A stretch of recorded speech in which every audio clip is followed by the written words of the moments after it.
মুরলির তারিখ ৪ ফেব্রুয়ারি ২০২৪। রিভাইজ তারিখ ৩১ জানুয়ারি ১৯৯৮। ওম শান্তি। মধুবন থেকে অব্যক্ত বাপদাদা বলছেন, মুরলির শিরোনাম পাস উইথ অনার হওয়ার জন্য প্রত্যেক খাজানার অ্যাকাউন্ট চেক করে জমা করো। আজ বাপদাদা প্রত্যেক ছোট বড় চারিদিকের দেশ বিদেশের বাচ্চাদের ভাগ্য দেখে স্মিত হাসছিলেন। এইরকম ভাগ্য সমগ্র কল্পে ব্রাহ্মণ আত্মারা ছাড়া আর কারো হতে পারে না। দেবতারাও ব্রাহ্মণ জীবনকে শ্রেষ্ঠ মনে করে। প্রত্যেকে নিজেদের জীবনের শুরু থেকে দেখো, জন্ম থেকেই আমাদের ভাগ্য কতখানি শ্রেষ্ঠ। জীবনে জন্মানোর সাথে সাথেই মা বাবার পালনার ভাগ্য প্রাপ্ত হয়েছে, তারপর পড়াশোনার ভাগ্য প্রাপ্ত হয়েছে, তারপর গুরুর দ্বারা মত বা বরদান প্রাপ্ত হচ্ছে। বাচ্চারা তোমাদের পালনা, পড়াশোনা আর শ্রীমত বরদান দাতাকে পরম আত্মার দ্বারা এই তিনটি প্রাপ্ত হচ্ছে। পালনা দেখো, পরমাত্ম পালনা কত কম সংখ্যক আত্মারাই প্রাপ্ত করে। পরমাত্ম শিক্ষকের পড়া তোমাদের ব্যতীত কারো ভাগ্যে নেই। সদ্গুরুর দ্বারা শ্রীমত বরদান তোমরাই প্রাপ্ত করো। তো তোমরা নিজেদের ভাগ্যকে ভালোভাবে জানো। ভাগ্যকে স্মৃতিতে রেখে দোলনায় দুলতে থাকো, গীত গাইতে থাকো, বাক আমার ভাগ্য।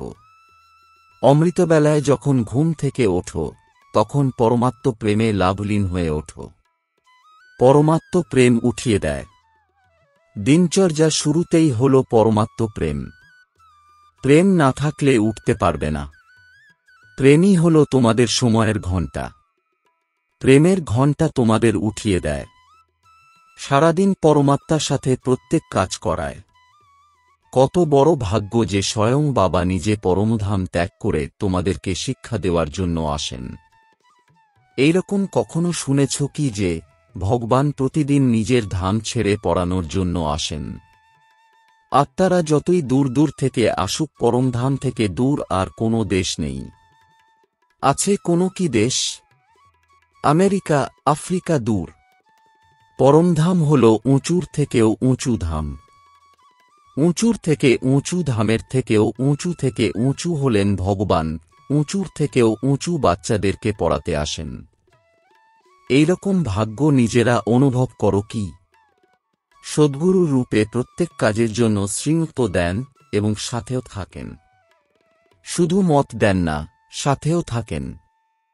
তোমরা কি গান করো? আমার সাথে আছো নাকি দূরে আছো? সাথে আছো, তাই না? যদি শুনতে হয় তো পরমাত্মা টিচারের থেকে শোনো। যখন কিছু খাও তো বাপদাদার সাথে খাও।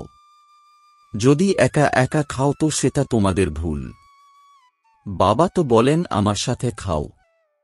বাচ্চারা, তোমরাও প্রতিজ্ঞা করেছিলে সাথে থাকবে, সাথে খাবে, সাথে পান করবে, সাথে নিয়ে শোবে, আর যখন কোথাও যাবে তখন সাথে নিয়ে যাবে।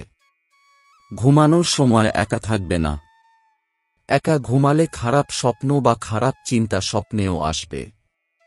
কিন্তু বাবা এতটাই তোমাদের ভালোবাসেন যে সদা বলেন আমার সাথে ঘুমাও, একা একা ঘুমাবে না।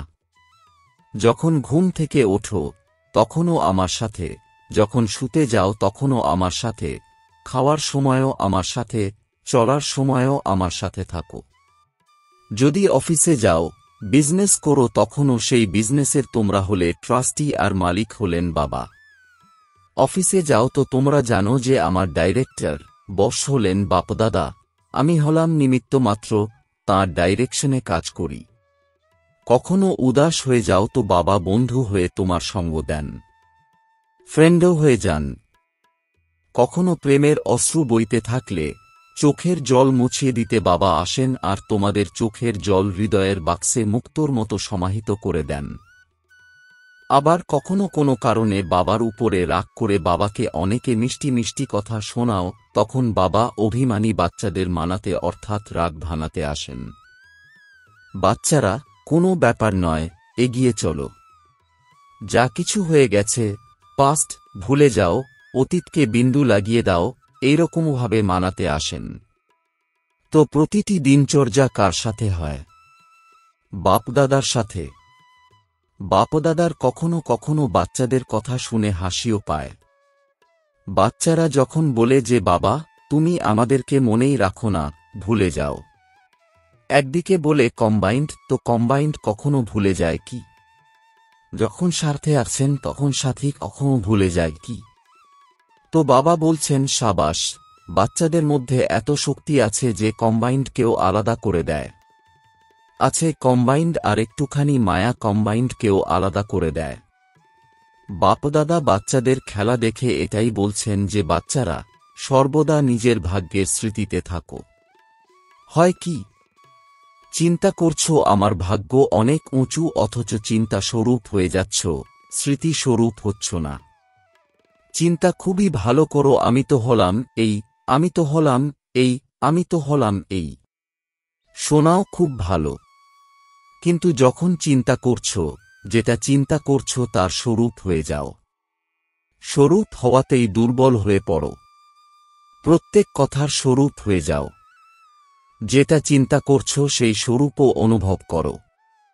সবথেকে বড়র থেকেও বড় হল অনুভবী মূর্তি হওয়া। অনাদিকালে যখন পরমধামে ছিলে তো চিন্তা স্বরূপ ছিলে না, স্মৃতি স্বরূপ ছিলে। আমি হলাম আত্মা, আমি হলাম আত্মা, এটাও চিন্তা করতে হতো না, স্বরূপ হয়েই ছিলে। আদিকালেও এই সময়ের পুরুষার্থের প্রালব্ধ স্বরূপে ছিলে। চিন্তা করতে হতো না যে আমি হলাম দেবতা, আমি হলাম দেবতা। দেবতা স্বরূপে স্থিত ছিলে। তো যখন অনাদিকাল আদিকালে স্বরূপে স্থিত ছিলে তাহলে এখনও অন্তে স্বরূপে স্থিত হয়ে যাও। স্বরূপে স্থিত থাকলে নিজের গুণ এবং শক্তিগুলি সততই ইমার্জ হতে থাকে। যখন কোনো দায়িত্বশীল ব্যক্তি নিজের সিটে সেট থাকে তখন সেই দায়িত্বের গুণ এবং কর্তব্যগুলি অটোমেটিক ইমার্জ হয়ে থাকে। এইরকম তোমরা সর্বদা স্বরূপের সিটে সেট থাকো, তাহলে প্রত্যেক গুণ, প্রত্যেক শক্তি, সব রকমের নেশা সততই ইমার্জ থাকবে। পরিশ্রম করতে হবে না। এটাই হল ব্রাহ্মণদের ন্যাচারাল নেচার, যার মধ্যে অন্যান্য সকল জন্মের নেচার সমাপ্ত হয়ে যায়। ব্রাহ্মণ জীবনের ন্যাচারাল নেচারই হল গুণ স্বরূপ, সর্বশক্তি স্বরূপ, আর বাকি যা কিছু পুরানো নেচার রয়েছে সেগুলি ব্রাহ্মণ জীবনের নেচার নয়। এমনভাবে বলো যে আমার নেচার এইরকমই, কিন্তু কে বলছে আমার নেচার? ব্রাহ্মণ নাকি ক্ষত্রিয় নাকি পাস্ট জন্মের স্মৃতি স্বরূপ আত্মা বলছে? ব্রাহ্মণদের নেচার, যা ব্রহ্মা বাবার নেচার, সেটাই ব্রাহ্মণদের নেচার। তো চিন্তা করো, যে সময়ে বলছো আমার নেচার, আমার স্বভাব হল এইরকম, তাহলে কি ব্রাহ্মণ জীবনে এইরকম শব্দ আমার নেচার, আমার স্বভাব হতে পারে? যদি এখনো পর্যন্ত সমাপ্ত করতে থাকছো আর পাস্টের নেচার ইমার্জ হয়ে যায়, তাহলে বুঝতে হবে যে এই সময় আমি ব্রাহ্মণ নই, ক্ষত্রিয়, পুরানো সংস্কার বিনাশ করার যুদ্ধ করছি। তো তোমরা কি কখনো ব্রাহ্মণ আবার কখনো ক্ষত্রিয় হয়ে যাও? কি পরিচয় দাও? ক্ষত্রিয় কুমার নাকি? কে তোমরা? তোমরা কি ক্ষত্রিয় কুমার? ব্রহ্মা কুমার, ব্রহ্মা কুমারী, অন্য কোনো নামই তো নেই। কাউকে এমন বলে আহ্বান করো কি যে হে ক্ষত্রিয় কুমার এদিকে এসো। এরকম বলে থাকো, নাকি নিজের ক্ষেত্রে বলো যে আমি ব্রহ্মা কুমার নই, আমি ক্ষত্রিয় কুমার। তো ব্রাহ্মণ অর্থাৎ যেটা ব্রহ্মা বাবার নেচার সেটাই ব্রাহ্মণদের নেচার।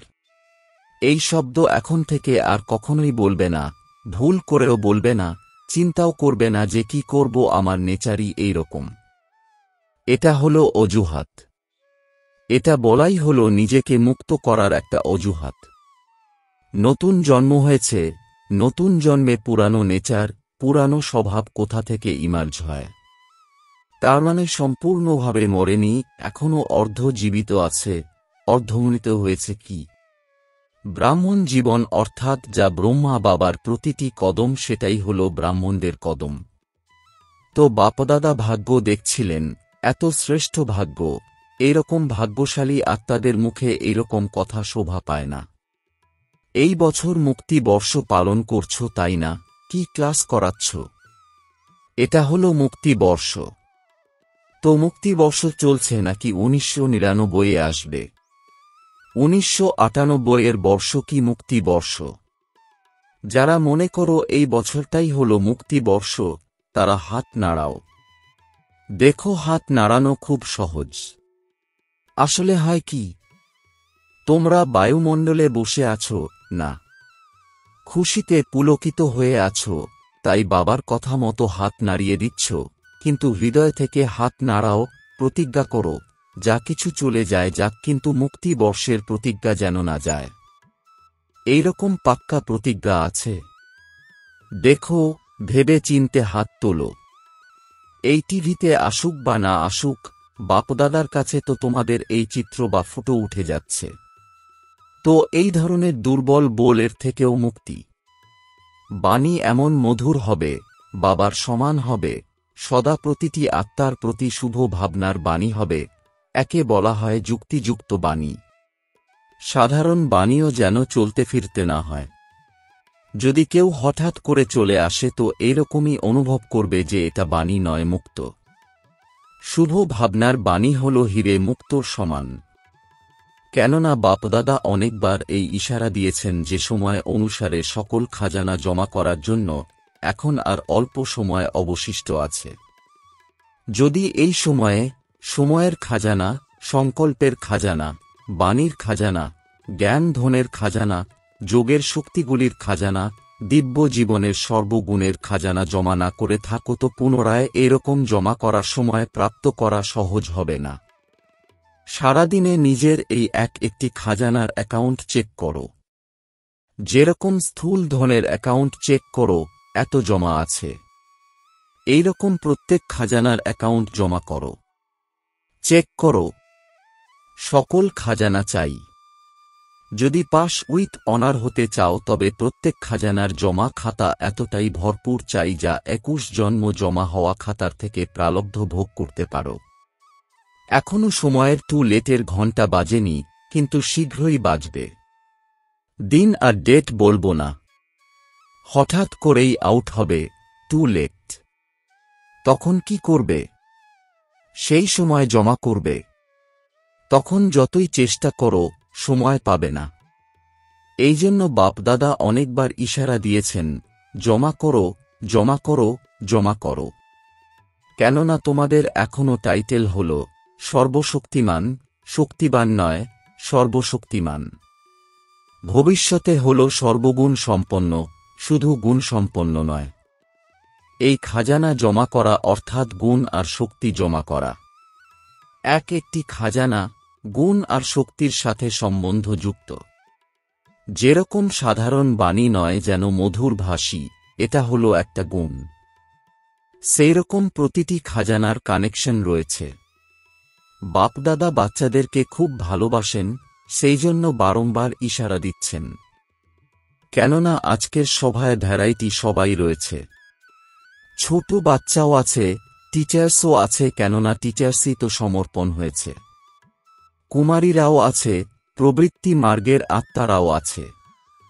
সব ভ্যারাইটির রয়েছে। খুব ভালো।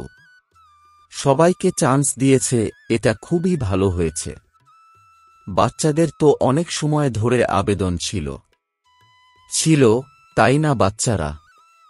আমাদের মিলনের চান্স কবে প্রাপ্ত হবে? তো ভালো হয়েছে, সকল ভ্যারাইটি ফুলের তোড়া বাবার সামনে আছে।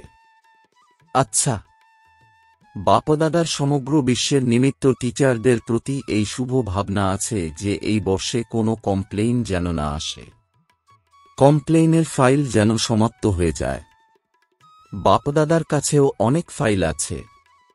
তো এই বছর কমপ্লেইনের ফাইল সমাপ্ত। সবাই ফাইন হয়ে যাও। ফাইনের থেকেও রিফাইন। পছন্দ হয়েছে? যে যেরকমই হোক তার সাথে চলার বিধি শেখো। কেউ যদি কিছু করে বারবার বিঘ্ন রূপ হয়ে সামনে আসে, কিন্তু এই বিঘ্নতে সময় লাগানো এইরকম কতদিন চলবে? এরও তো সমাপ্তি সমারোহ হওয়া উচিত, তাই না? তো অন্যদেরকে দেখবে না। এইরকম করে আমাকে কি করতে হবে? যদি সে পাহাড় হয় তাহলে আমাকে এড়িয়ে যেতে হবে, পাহাড় সরে যাবে না। এ পরিবর্তন হলে আমি হব, এটা হলো পাহাড় সরে গেলে আমি এগিয়ে যেতে পারব না, পাহাড় সরে যাবে আর না তোমরা লক্ষ্যে পৌঁছাতে পারবে। সেই জন্য যদি সেই আত্মার প্রতি শুভ ভাবনা থাকে তাহলে ইশারা দাও, তারপর মন বুদ্ধি থেকে খালি করে দাও। নিজেকে ওই বিঘ্ন স্বরূপ হওয়া আত্মার চিন্তার মধ্যে প্রবেশ করাবে না। যখন নম্বরের ক্রমানুসার আছে তো নম্বরের ক্রমানুসারে স্টেজও প্রাপ্ত হবে, কিন্তু আমাকে নম্বর 1 হতে হবে। এরকম বিঘ্ন বা ব্যর্থ সংকল্পের রচয়িতা আত্মাদের প্রতি নিজে পরিবর্তন হয়ে তাদের প্রতি শুভ ভাবনা দিতে থাকো। সময়ও কম লাগে আর পরিশ্রমও কম মনে হয়, কিন্তু যেসব পরিবর্তন করতে পারে বিজয় মালা তারই গলায় স্থান পাবে। শুভ ভাবনা দিয়ে তাদেরকে পরিবর্তন করতে পারো তো করো, না হলে তো ইশারায় বোঝাও, নিজের রেসপন্সিবিলিটি সমাপ্ত করে দাও আর পরিবর্তন করে সামনের দিকে উঠতে থাকো। এই বিঘ্নরূপ হল অ্যাটাচমেন্টের সোনার সুতো, এটাও উড়তে দেবে না। এ হল সত্যতার পর্দার আড়ালে অত্যন্ত সূক্ষ্ম সুতো। তখন তোমরা চিন্তা করতে থাকো যে এটা তো সত্য কথা, তাই না? এসব তো হয়েই থাকে, তাই না? এসব তো হওয়া উচিত নয়। কিন্তু কতদিন দেখবে আর কতদিন বাধা দিতে থাকবে? এখন তো নিজেকে এই সূক্ষ্ম সুতোর থেকে মুক্ত করো, মুক্তি বর্ষ পালন করো। এই জন্য বাচ্চাদের যা কিছু আশা আছে, উৎসাহ আছে, উদ্দীপনা আছে, এই সব কিছুই বাবা ফাংশন করে পূর্ণ করছেন। কিন্তু এই বর্ষের অন্তিম ফাংশন হল মুক্তি বর্ষের ফাংশন। ফাংশনে দাদিদেরকে সৌগাত অর্থাৎ উপহারও দিয়ে থাকো। তো বাপদাদাকে এই মুক্ত বর্ষের ফাংশনে নিজের সম্পূর্ণতার গিফট দেবে। আচ্ছা, বরদান সম্বন্ধ সম্পর্কে সন্তুষ্টতার বিশেষত্বের দ্বারা মালার দানাতে আসা সন্তুষ্ট মনি ভব। এর বিস্তার সঙ্গম যুগ হল সন্তুষ্টতার যুগ। যে নিজের কাছেও সন্তুষ্ট আর সম্পর্ক সম্বন্ধেও সদা সন্তুষ্ট থাকে সেই মালার দানাতে আসে। কেননা মালা সম্বন্ধের দ্বারাই তৈরি হয়। যদি মুক্তর সাথে মুক্তর সম্পর্ক না থাকে তবে মালা তৈরি হবে না। সেই জন্য সন্তুষ্টমণি হয়ে সদা সন্তুষ্ট থাকো আর সকলকে সন্তুষ্ট করো। পরিবারের অর্থই হল সন্তুষ্ট থাকা আর সন্তুষ্ট করা। কোনো প্রকারের বিবাদ যেন না হয়। স্লোগান: বিঘ্নের কাজ হল আশা আর তোমাদের কাজ হল বিঘ্ন বিনাশক হওয়া। ওম শান্তি।